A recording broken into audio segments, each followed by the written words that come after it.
Por la señal de la Santa Cruz de nuestros enemigos, líbranos, Señor Dios nuestro, en el nombre del Padre, del Hijo y del Espíritu Santo. Amén. Ven, Espíritu Santo, ven por medio de la poderosa intercesión del corazón inmaculado de María, tu amadísima esposa. Buenas noches a todos los hermanos que también nos siguen en el Facebook y a las hermanitas que están acá, hijos de María. Bueno, pedimos el Espíritu Santo porque queremos empezar nuestra oración con Jesús palabra, con la palabra de la salvación, con la palabra de la verdad, con la palabra que nos acerca el reino, nos trae el reino de los cielos. Es palabra de vida eterna, por tanto nos trae al reino de los cielos, a nuestro corazón, a nuestra vida. Qué grandeza, qué hermosura, qué misterio tan grande poder encontrarnos con un Dios tan accesible, tan cercano, tan que vive tan dentro nuestro, que vive tan cercano y tan metido en nuestra cotidianeidad. Es tan familiar, tan familiar. Él está en todo y en todos. Es un misterio que no vamos a terminar de comprenderlo aquí en la tierra, pero es de una belleza muy singular, de una belleza única, de algo que únicamente se corre el velo un chiquitito por medio de la fe y bueno, nos deja entrar en esta maravilla, ¿no? Tengo el celular para grabar en la mano, así que capaz que se mueva un poco, pero bueno, no puedo de otra forma, no tengo muchos recursos ni medios para poder hacer esto mejor. Así que bueno, como salga, ¿no? Como salga, como Dios quiera, pero se puede, ¿eh? Y esto es lo hermoso. Más allá de la precariedad, se puede y lo hacemos por amor a Dios, en el amor de Dios, acercando el reino. Qué lindo. Bueno, vamos a comenzar entonces hoy la palabra nos presenta el Evangelio de Mateo en el capítulo 13, versículos 1 al 9. Y dice así, bendiciones, Vilmita, bendiciones. Bueno, la palabra de Mateo dice esto. Jesús salió de la casa y se sentó a orillas del mar. Una gran multitud se reunió junto a él, de manera que debió subir a una barca y sentarse en ella, mientras la multitud permanecía en la costa.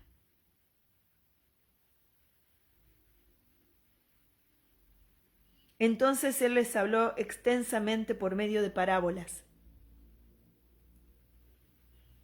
Les decía, el sembrador salió a sembrar. Al esparcir las semillas, algunas cayeron al borde del camino y los pájaros las comieron. Otras cayeron en terreno pedregoso donde no había mucha tierra y brotaron enseguida, porque la tierra era poco profunda. Pero cuando salió el sol se quemaron y por falta de raíz se secaron. Otras cayeron entre espinas y éstas al crecer las ahogaron. Otras cayeron en tierra buena y dieron fruto, unas 100, otras 60, otras 30. El que tenga oídos, que oiga. Palabra del Señor, gloria a ti, Señor Jesús.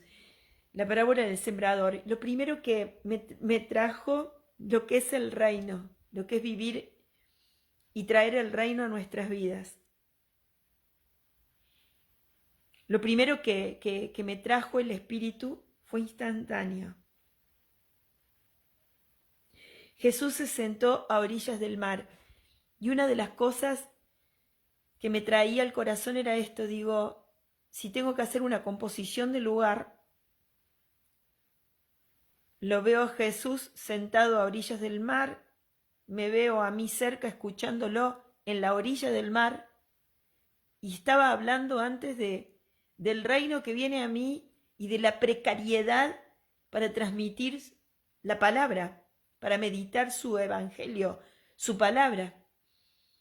Y digo, hablando de precariedad, en ese tiempo no habían micrófonos, no habían salas de grabación, no habían instrumentos o medios de grabación tan sofisticados como los de hoy. La tecnología de hoy, no había nada de todo eso. Y sin embargo, Jesús se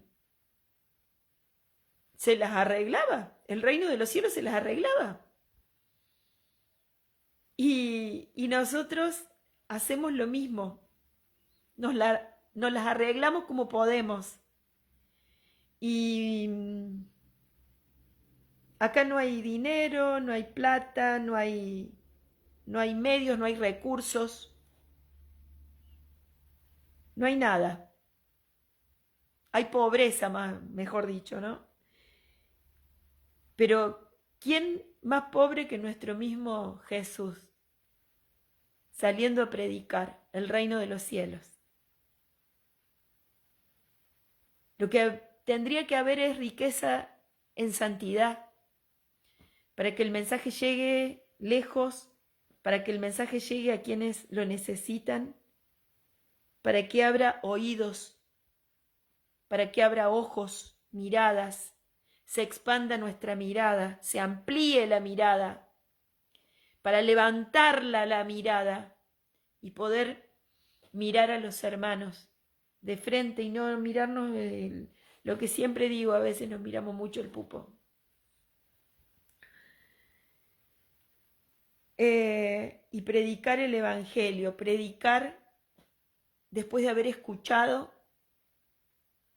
la palabra de Dios, a Jesús palabra. Predicar la palabra de Dios, llevar la palabra de Dios, leer la palabra de Dios, escuchar la palabra de Dios es estar en presencia de Jesús palabra, de Jesús que nos habla, que nos trae un mensaje y que nosotros queremos que recibir ese mensaje y hacerlo vida, porque le creemos. Si estamos escuchándolo es porque le creemos al Señor y queremos hacerlo vida.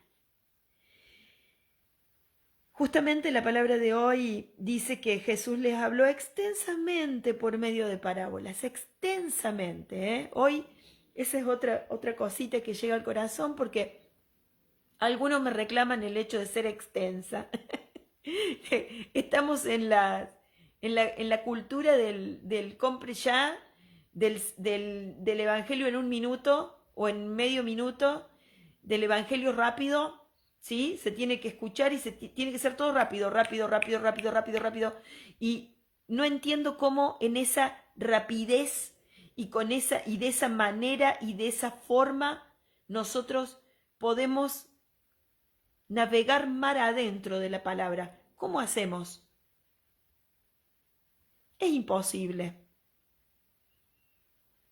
Lo que tomo en todo caso es una información. Tiene que ser un mensaje corto para que llegue, preciso. Perfecto, muy bien. Creo que sí. Pero mi modalidad, por ejemplo, es otra. Yo no trabajo de esa manera. Hay muchos que necesitan que sea de esa forma. Hay muchos que necesitan que sea algo rapidito. Rapidito, entonces nos calma, cumplimos lo que hablábamos el otro día sobre el tema del cumplimiento y al cumplir, bueno, un poco miento, el tema de cumplir. Y hoy quisiste, hoy recé 4 rosarios, hoy estoy escuché la palabra, medité la palabra, escuché el evangelio, hoy también fui a misa, hoy hiciste todo eso. Ah, qué bien, bueno, entonces mañana vas a ser otra persona. Porque todo lo que uno hace en Dios tiene fruto, da fruto. Entonces, un fruto espiritual que te hace ser otro, te va cambiando de a poquito, te va cambiando, te va transformando. Pero cuando hago todo eso, siempre hago todo eso, cumplo, hago, escucho, rezo, pero no hay ni un solo cambio en mí, entonces hay algo que está fallando. Hay algo que está fallando. Porque si hago todo eso en Dios, significa que en mi vida las puertas al Espíritu están abiertas. Y no resisto al Espíritu, al contrario, lo recibo en mi vida. No resisto al Espíritu, no lo resisto, no le pongo murallas. No lo resisto, como se habla de resistencia, cuando se habla de resistencia. Hay un grupo y el otro lo resiste. Hay resistencias a ese grupo, o sea, lo rechaza y le hace la contraria. ¿Sí? Entonces, o trata de combatirlo, abolirlo, matarlo, lo que sea. Lo tengo que terminar. Al menos para mi vida. En cambio, cuando hablamos de recibir, estamos hablando de justamente lo contrario. Lo recibo al Espíritu Santo. Si hiciera eso en cada oración que hago durante el día, si rezo muchas horas al día, que estaría genial que así fuese, ¿qué sucede? Cuando rezo mucho y en el Espíritu, le abro las puertas al Espíritu, no lo resisto, sino que le abro las puertas, no le cierro puertas, no pongo murallas, abro mis puertas, lo dejo entrar. ¿Cómo creen ustedes que va a obrar el Espíritu Santo, el Dios Trino, en un alma que viene a su encuentro, lo busca, se comunica con él? ¿Cómo creen que va a obrar el Señor? Que es papá, que es el hermano mayor, que es el Espíritu que nos da la vida, que nos sostiene, que nos protege, que nos impulsa, que nos envía, ¿cómo creen que va a actuar? ¿Que va a decir gracias, hijita, y punto? No. En una oración, la oración en Dios transforma a un punto tal que si todo lo vivimos con esta apertura al Espíritu, en poco tiempo seríamos santos. Y eso significa que voy descubriendo la voluntad de Dios en mi vida y la voy aceptando y la voy incorporando y me voy adhiriendo a ella a tal punto en que en algún momento, como dice San Pablo, y lo repito siempre, me lo repito para mí y para todos, ya no soy yo, sino que es Cristo quien vive en mí. La cumbre de la santidad. La cumbre de la santidad. Hoy Jesús dice y nos muestra un ejemplo, ¿no? Nos muestra este ejemplo de esta parábola, ¿no? Esta parábola del sembrador, que el sembrador salió a sembrar. Nosotros estamos siendo en este momento, junto con Jesús, sembradores, ¿sí? Estamos esparciendo la semilla de la palabra. Algunas caen al borde del camino y los pájaros las comieron, otras cayeron en terreno pedregoso, donde no había mucha tierra y brotaron enseguida porque la tierra era poco profunda. Pero cuando salió el sol se quemaron, por falta de raíz se secaron. Otras cayeron entre espinas y estas al crecer las ahogaron. Otras cayeron en tierra buena y dieron fruto, unas 100, otras 60, otras 30. Seguramente mañana vamos a escuchar la palabra en el que se explica qué significa cada terreno, ¿no? El terreno es nuestro propio corazón, donde se sembró la palabra. Mi vida, donde se sembró la palabra. La escuché, ¿sí? Pero hay distintas maneras de reaccionar ante esa palabra. El que reacciona creyéndole a esa palabra, como el que cayó en tierra buena, ese corazón es tierra buena, es tierra fértil, fecunda. Entonces, recibe la palabra, le cree y la hace vida.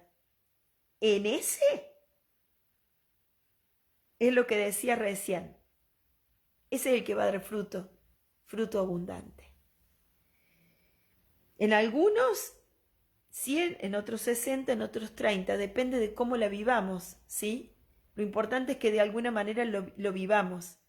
Pero podríamos decir que el que da fruto al 100%, ese es el que de alguna manera la palabra lo transforma a tal punto de que lo hace santo, vive en santidad de vida. Vive en santidad. Es todo un misterio el tema este de cómo el Señor nos va transformando, porque podemos seguir leyendo el Evangelio, recordar algunas citas bíblicas en donde nos habla el Señor de que Él trabaja continuamente en nosotros, pero nosotros no sabemos cómo, no lo vemos, no sabemos qué es lo que va haciendo, pero Él va haciendo una obra y sin saber nosotros cómo, Él la va haciendo y nos va transformando. Nosotros podemos con el tiempo, y yo creo que esto nos ha pasado, creo que a todos de alguna manera tenemos esta experiencia de poder comprobar que con el tiempo nos miramos cuando empezamos y después de haber caminado un largo tiempo en el Señor, escuchándolo, siguiéndolo, creyéndole y tratando de hacer vida su mensaje, vemos que nos ha transformado, que nos ha cambiado. Ya no somos tan con esa debilidad que antes nos caracterizaba. Bueno, ya esa debilidad se ha transformado en una fortaleza. Ya no vivo esa debilidad, ya fue vencida. ¿Y cuántas otras? Porque tenemos muchísimas debilidades. O sea, no estamos hablando de una sola. Entonces el Señor va haciendo su trabajo y todo el trabajo, todo el tiempo que tenemos en esta tierra de vida es justamente para encontrarnos con ese mensaje de Dios del cielo que viene a nosotros a darnos vida nueva, a transformarnos, a hacernos otros Jesucitos en la tierra. La transformación, el crecimiento, no podemos decir que siempre es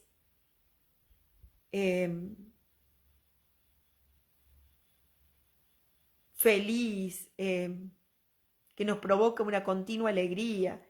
Al contrario, más de una vez significa bastante sufrimiento, bastante dolor. No estamos en esta vida para tener experiencia de felicidad plena, porque para eso está el cielo. Y el Señor, en la medida en que va haciendo, nos va purificando, significa que van a haber muchas muertes en nuestra vida. Entonces esas muertes no son simples, fáciles, ¿sí? Son costosas, son dolorosas. Muerte implica renuncias, transformaciones, cambios radicales de vida, de pensamientos, psicológicamente transformados, espiritualmente transformados. Es un camino difícil, pero que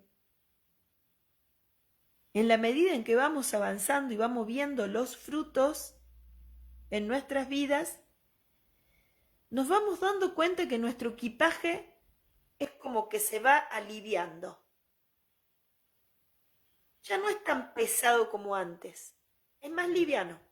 Quizás vayan apareciendo cosas nuevas, porque todo este trayecto de la vida, aparte de ser una transformación, implican luchas, aparte de haber muertes, de haber renuncias, de ser bastante conflictivo, implican luchas, terribles luchas, a veces terribles. El combate espiritual es grande, porque tenemos a Dios que nos sostiene y nos lleva por sus caminos. Pero hay alguien también que va a buscar que nosotros resistamos a Dios y que esa es la acción del demonio. No estamos combatiendo únicamente contra nuestra propia carne, sino que también es un combate espiritual y estamos combatiendo contra el enemigo de Dios que no quiere que nos transformemos, que no quiere que cambiemos, que no quiere que nos santifiquemos, que no quiere que creamos en su palabra. Y es el que más de una vez va a tratar de que nuestro corazón sea como el borde del camino, sea como la semilla que cae entre espinas, un corazón espinoso, una tierra espinosa, con muchas espinas, con muchas piedras, con muchos bordes, pero tratando de que la semilla de la palabra no caiga en la tierra buena, sea fecunda, germine, crezca y dé fruto en abundancia. Sin embargo, el Señor nos da armas muy poderosas. La principal es Él. Es la unión con Él. Pero también tenemos la unión con la comunidad. La comunidad tiene un valor impresionante. Impresionante. Pero para que la comunidad dé fruto y sea sostén del otro, que me ayude a sostenerme en Dios, tiene que ser pura, tiene que ser santa. Comunidades, como habla el libro de los Hechos de los Apóstoles, que siempre lo digo y lo voy a seguir diciendo, que tienen comunidades que deben ser un solo corazón y una sola alma. Y cuando hablamos de eso, es cuando estamos hablando de unidad.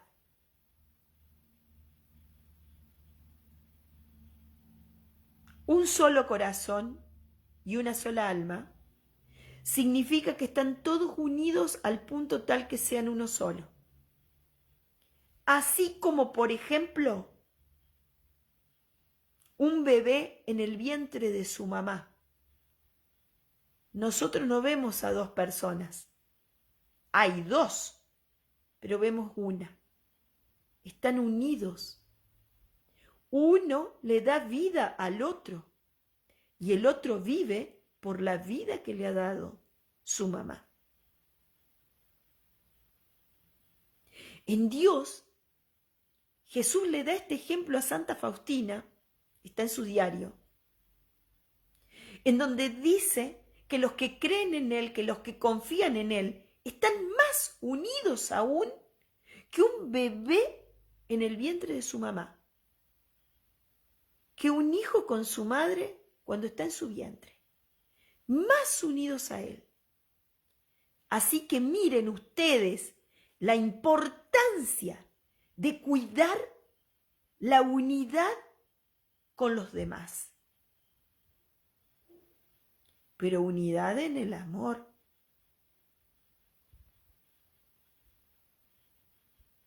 Porque vivir bajo un mismo techo, llevemos esto a otro plano, un plano familiar,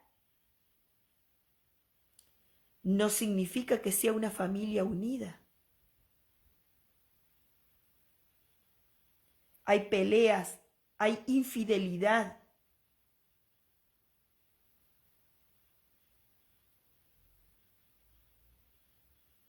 Mi mente y mi corazón está puesto en otra parte y en otras personas. Ahí no estamos hablando de unidad. Eso no significa de que sea una familia unida.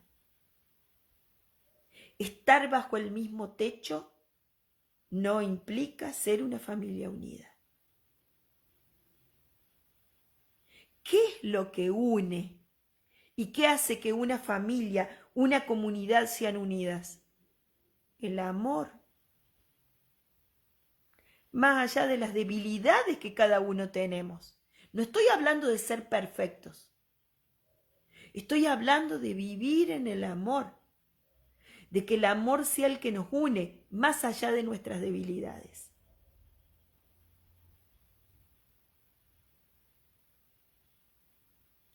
Veo un ejemplo, porque es difícil a veces comprender esto. No es fácil comprender esto. Los hermanos cuando se pelean. ¿Sí? Yo tengo 4 hijos. Bueno, entre ellos jugaban cuando eran chicos. Jugaban, se peleaban. Pero cuando aparecía yo para retar a uno porque estaban peleando, la misma que estaba siendo ofendida por el hermano con la que estaba peleando, defendía al hermano y el hermano defendía a la hermana. La hermana defendía a la otra hermana, así se defendían entre ellos. Nadie era culpable. Estaban peleándose, pero nadie se peleaba. O sea, había amor.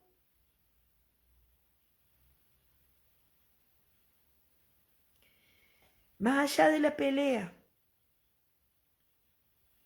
Bueno, cuando el amor desaparece, se nota. Se nota porque ya no defiendo al otro. Lo ataco. O pasan otras cosas. Cuando el amor desaparece. Por eso vamos a pedirle al Señor hoy, en este día, la gracia de familias unidas. Primero y antes que nada, la unión con Él. Te pedimos, Jesucito, esa gracia.